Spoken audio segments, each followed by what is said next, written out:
선생님, 저 이번에 피검사 결과 나왔는데요. 고지혈증이래요. 이게 무서운 병인가요? 저는 그냥 몸무게가 조금 늘은 것밖에 없는 것 같은데요. 이렇게 걱정 어린 얼굴로 진료실 문을 여신 분이 계셨습니다. 72세의 김정숙 할머님이셨어요. 평소엔 아주 건강하시던 분이셨는데 건강검진에서 콜레스테롤 수치가 높다는 결과를 받고 몹시 놀라신 겁니다. 특히 혈관이 막히면 큰일 난다던데 나도 혹시 뇌졸중이나 심근경색 오는 건 아니겠지? 하며 걱정이 크셨어요. 이 이야기를 듣고 계신 여러분 중에도 김정숙 할머님처럼 갑자기 고지혈증 진단을 받고 당황하셨던 분들 계시죠? 혈관 건강이라는 게 우리 몸에서 아주 중요한 부분이다 보니 고지혈증이라는 단어만 들어도 겁부터 나는 게 사실입니다. 그렇지만 너무 걱정하지 마세요. 오늘 이 영상에서는 고지혈증이 정확히 무엇인지, 왜 생기는지, 그리고 무엇보다 이걸 어떻게 관리하면 좋은지 아주 쉽게 알려드릴 겁니다. 이 영상을 끝까지 보시면 고지혈증에 대한 두려움이 사라지고 지금 당장 따라할 수 있는 간단한 실천법까지 얻어가실 수 있을 거예요. 안녕하세요. 저는 30년 동안 내과 의사로 일해온 김성훈입니다. 많은 환자분들을 진료하면서 가장 많이 들은 고민 중 하나가 바로 고지혈증이었습니다. 하지만 오랜 진료 경험을 통해 적절한 관리만 한다면 고지혈증은 절대 겁낼 병이 아니라는 것을 확신하게 되었습니다. 오늘 제 이야기 들으시면서 여러분도 이제부터 내 혈관은 내가 지킨다는 마음을 가지시길 바랍니다. 먼저 고지혈증이 무엇인지부터 짚어보겠습니다. 고지혈증이라는 건 쉽게 말해서 우리 몸속에 지방이 너무 많아진 상태를 말합니다. 특히 혈액 속에 콜레스테롤이나 중성지방이 지나치게 많아지면 그 기름기 많은 피가 혈관을 막고 결국 심장이나 뇌로 가는 길을 좁게 만들어 큰 병으로 이어질 수 있습니다.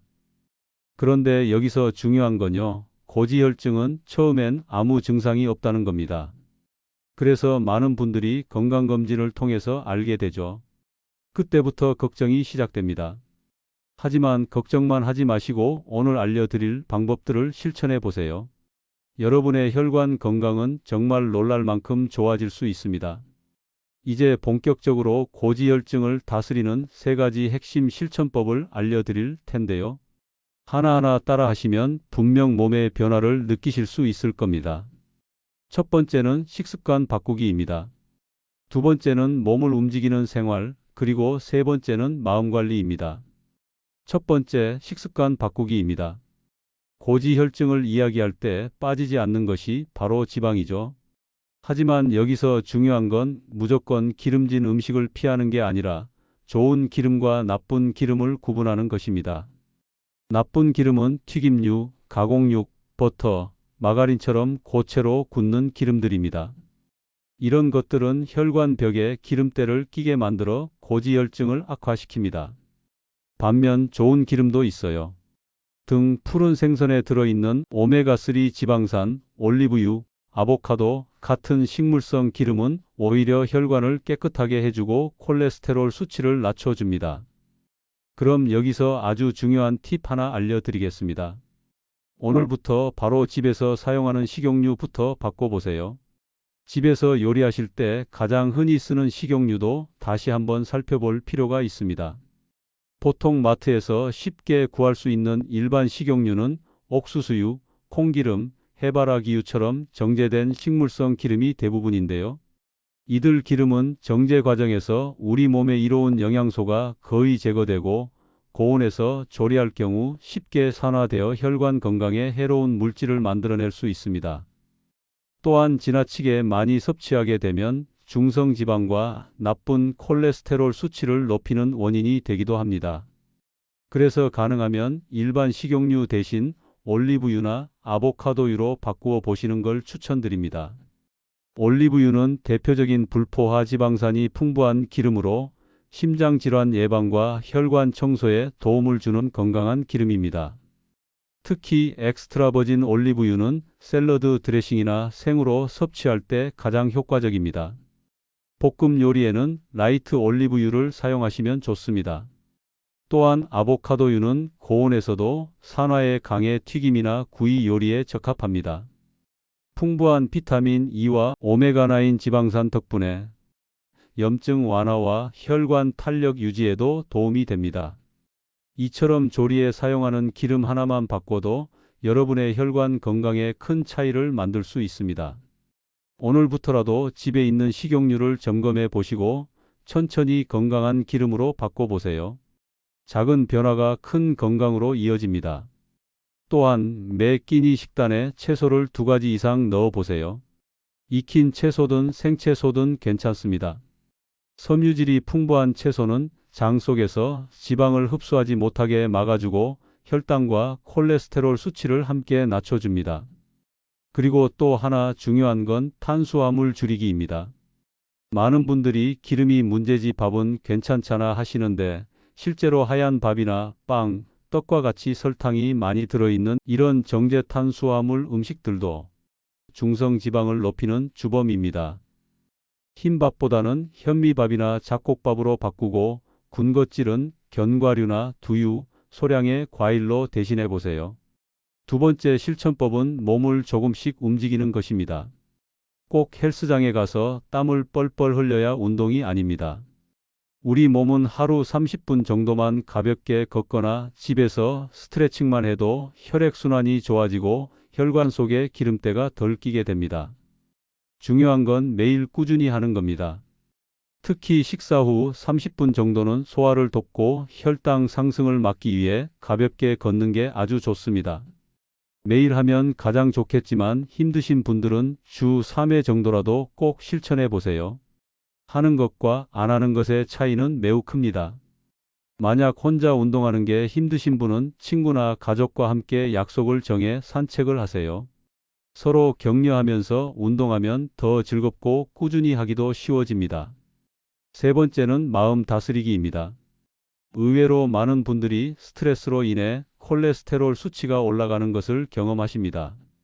특히 분노, 불안, 우울 같은 감정은 우리 몸의 호르몬 균형을 무너뜨려 지방 대사 기능에도 영향을 줍니다. 쉬운 방법은 매일 잠들기 전 5분 정도 편안한 음악을 듣거나 눈을 감고 심호흡을 하며 내가 좋아하는 즐거운 생각을 해보는 겁니다.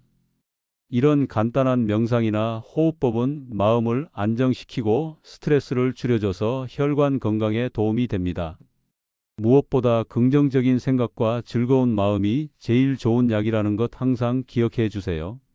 또한 좋아하는 취미를 가지는 것도 도움이 됩니다. 그림을 그리거나 산책을 하거나 내가 행복하고 즐거워지는 활동을 하는 것은 건강에도 큰 도움이 된다는 것 잊지 마세요. 이 3가지 실천법은 하나만 해도 효과가 있지만 3가지를 함께 실천하면 그 효과는 정말 놀라울 정도입니다. 실제로 저희 병원에 오셨던 68세 이정자 할머님은 식사 조절과 하루 20분 걷기, 그리고 매일 감사 일기를 쓰는 습관을 3개월간 실천하셨는데요. 콜레스테롤 수치가 눈에 띄게 좋아졌고 무엇보다도 본인이 훨씬 기운이 나고 가볍다고 말씀하셨어요. 고지혈증은 겁낼 병이 아닙니다. 알고 관리하면 오히려 내 몸을 더 건강하게 만드는 계기가 됩니다. 오늘 제가 알려드린 식사, 운동, 마음관리 이 3가지를 오늘부터 하나씩 실천해 보세요. 변화는 반드시 찾아옵니다. 당신의 혈관은 다시 살아날 수 있습니다. 오늘 이 영상을 통해 건강한 삶을 향한 첫걸음을 내딛어 보세요. 여러분, 그럼 바로 실천할 수 있는 아주 쉬운 하루 루틴을 알려드릴게요. 먼저 아침입니다. 기상 후 공복에 미지근한 물 한 잔을 마시는 것으로 시작하세요. 혈액을 묽게 만들어 혈액순환을 돕고 밤사이에 쌓인 노폐물을 배출하는 데 도움이 됩니다. 그 다음 간단한 스트레칭을 해보세요. 5분 정도 팔을 위로 쭉 뻗고 고개를 좌우로 천천히 돌리는 것만으로도 뇌의 혈류가 증가하고 몸이 가벼워집니다. 아침 식사는 드시는 게 좋습니다. 공복 시간이 길어지면 우리 몸은 더 많은 콜레스테롤을 만들기 때문에 가벼운 식사라도 하는 것이 좋습니다. 식단은 가능한 한 채소 위주로 구성하시고 계란 1개나 두부, 생선처럼 단백질이 들어간 음식을 곁들이면 더욱 좋습니다. 빵보다는 밥, 흰쌀보다는 잡곡밥을 드시는 걸 추천드립니다. 점심과 저녁 사이에는 간식을 피하는 것이 좋지만 너무 배고플 경우는 호두나 아몬드 한 줌, 삶은 달걀 하나 정도로 요기해 보세요. 이때 음료는 설탕이 들어간 주스나 커피보다는 따뜻한 보리차나 생수가 좋습니다. 점심 식사 후에는 20분 정도 걷는 습관을 들여보세요. 꼭 바깥이 아니더라도 집 안에서 천천히 움직이는 것만으로도 도움이 됩니다. 이 시간은 혈당이 급격히 올라가는 걸 막아주고 소화에도 좋아요. 저녁은 되도록 6시 전에 드시고 먹고 바로 눕지 않도록 하세요. 그리고 하루를 마무리하면서 오늘 내가 고마웠던 일 3가지를 떠올려 보세요. 이 습관 하나가 여러분의 마음을 훨씬 건강하게 만들어 줄 것입니다. 이렇게 하루 루틴을 차근차근 실천하다 보면 어느새 몸이 훨씬 가볍고 마음도 편안해진 걸 느끼실 수 있을 거예요. 자, 이제 마무리할 시간입니다. 오늘 제가 여러분께 드린 3가지 핵심 전략 기억나시나요? 첫째, 식습관을 바꾸자. 둘째, 몸을 매일 조금씩이라도 움직이자. 셋째, 마음을 편안하게 하자. 이 3가지는 복잡하거나 어려운 것이 아닙니다. 오늘 저녁부터 바로 실천하실 수 있습니다. 고지혈증으로 걱정하고 계셨다면 오늘 들으신 정보가 분명 도움이 되실 거예요. 우리 몸은 우리가 어떻게 쓰느냐에 따라 달라집니다. 혈관도 마찬가지입니다. 깨끗하게 쓰면 맑게 흐르고 기름지고 막히게 하면 병을 부릅니다. 지금 이 순간부터 혈관이 깨끗해지는 생활을 시작해 보세요. 여러분의 건강은 지금부터 다시 시작입니다.